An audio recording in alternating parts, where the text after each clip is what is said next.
Well, whoever does well this season in the Premier League is going to have a man to stick the ball in the back of the net. So now we're going to have a look at who might be the best bets for the Golden Boot. James, who's on your short list? I'm looking at Daniel Sturridge actually at 50 to 1, just for an each way shout. I think it's very difficult, you know, with question marks over Robin van Persie's future as well. So it's difficult to get stuck into this market at this point. But I think Didier Drogba's departure leaves Chelsea kind of short of out-and-out goal scorers, and you know, no cheap Fernando Torres jokes here, but certainly not cheap. but I think Sturridge, he scored 11 goals in about 27, 28 starts last season, and you know, I can actually see this being the season when, if Torres doesn't fire from the off, I think Sturridge may get his wish and be played more centrally. So I think at 50 to 1, he's. I mean, he was a similar price, I think, last season. I think Mark put him up, Yeah.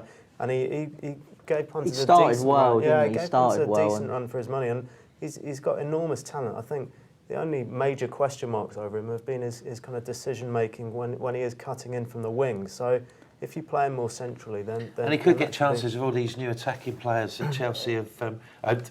Attacking, when I say attacking midfielders. Yeah, he could also move as well. I mean, he could end up being a first-choice striker somewhere else. So no, he's a very talented Spurs player. probably. Yeah, I mean, well, Andre Villas-Boas is in for strikers, so I mean, I wouldn't be amazed if he ended up at somewhere like that. Who do you like, Mark? There's two I like. Well, I mean, I think Darren Bent will give everybody a run for their money, but the two that I like, sort of.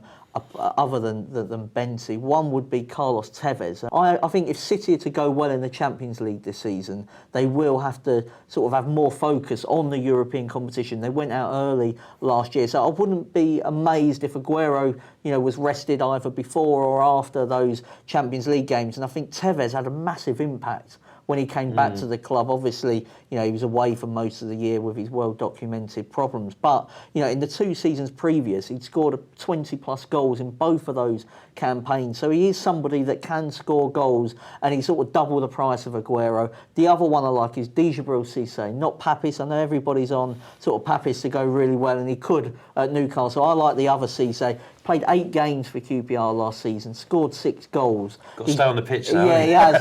The other 2 games he received red cards, but he's somebody that's won 2 golden boots in France. He's won 2 golden boots in Greece. So he can score goals. He's very selfish, and he plays with an unselfish partner in Bobby Zamora, who's always willing to do the running. Again, Mark Hughes has got options there, so I'm not entirely sure who his preferred front 2 will be, or if he goes with the one up front.